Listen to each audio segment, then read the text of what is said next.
Salut, aujourd'hui nous sommes ravis de faire un tour d'escalator avec Duke Coma, un acteur qui monte et qu'on retrouve à l'affiche du film Un homme qui crie. Récemment primé à Cannes, ce très beau long métrage raconte l'histoire bouleversante et les relations très fortes qui unissent un homme et son fils au Tchad pendant la guerre civile.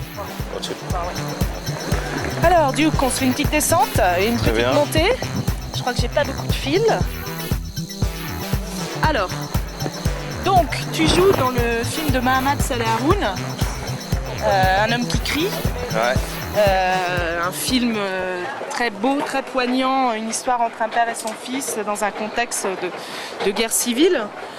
Tu avais déjà tourné avec ce réalisateur. Comment ça s'est passé le travail avec lui? Ça va, c'est bien passé. Hein. On avait déjà travaillé ensemble sur Sexe, Gombo et Beurre Salé, un film qu'il avait fait pour Arte. Avec Aïssa Maïga. Avec Aïssa Maïga, qui était un très joli film. Et donc voilà, la collaboration s'était bien passée. Et ensuite, il a pensé à moi pour ce personnage-là dans ce film-là. Enfin, Un homme qui crie d'Haroun Mohamed Saleh. Et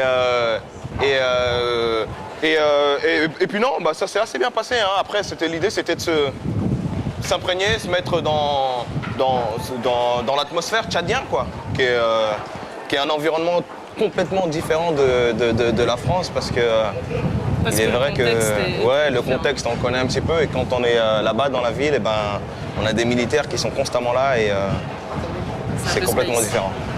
Alors, le film a été reçu le prix du jury à Cannes. Ça faisait 13 ans qu'il n'y avait pas eu de film africain, je crois, en compétition à Cannes. Tu avais déjà fait une montée, il me semble, mais celle-ci devait être très particulière et très émouvante, sûrement. C'était comment? En effet, On oui. va se faire une descente, je crois. Ouais, allez. Oui, celle-ci était...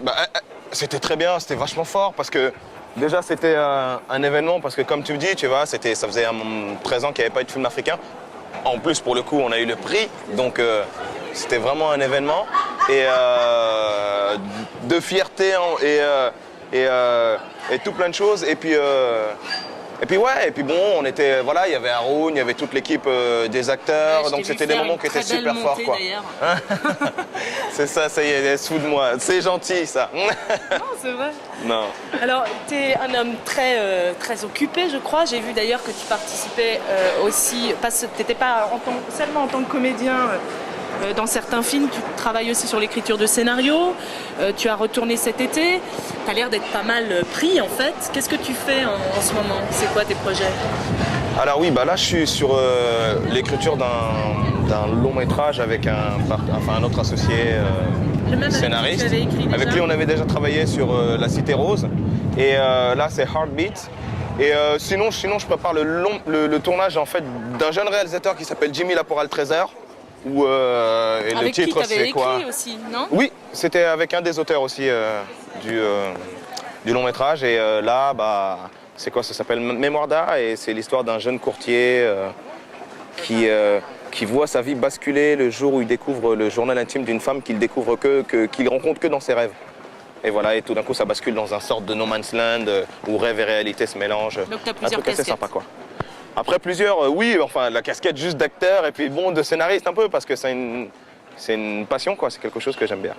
D'accord, alors on arrive à cette fin d'interview, on te propose la chute, c'est-à-dire le choix entre 3 questions. Alors Géraldine, qu'est-ce qu'on a aujourd'hui dans la chute? Alors on a la question actu, la question maître nageur et la question festival de Cannes. Est-ce que je peux chuter avant même la question? Tu sais. Si tu veux, mais il faut nous faire une vraie belle chute. Une vraie belle chute. Ok. Question Festival de Cannes, sûrement. Alors justement, au festival de Cannes, t'étais plutôt à te lever à 7h du matin pour bosser ou à te coucher à 7h du matin après une grosse teuf? Moi, je connais la réponse. Toi, tu connais la réponse? J'étais plutôt du genre à me lever à 7h du matin pour bosser, parce que je m'étais pas couché à 7h du matin pour faire la fête. Allez, faites ce que vous voulez avec ça.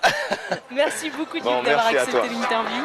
On te laisse suivre ta route, qu'elle soit belle et longue. Et puis à bientôt. Bon, à bientôt. Ciao. Merci à vous. Ciao, ciao.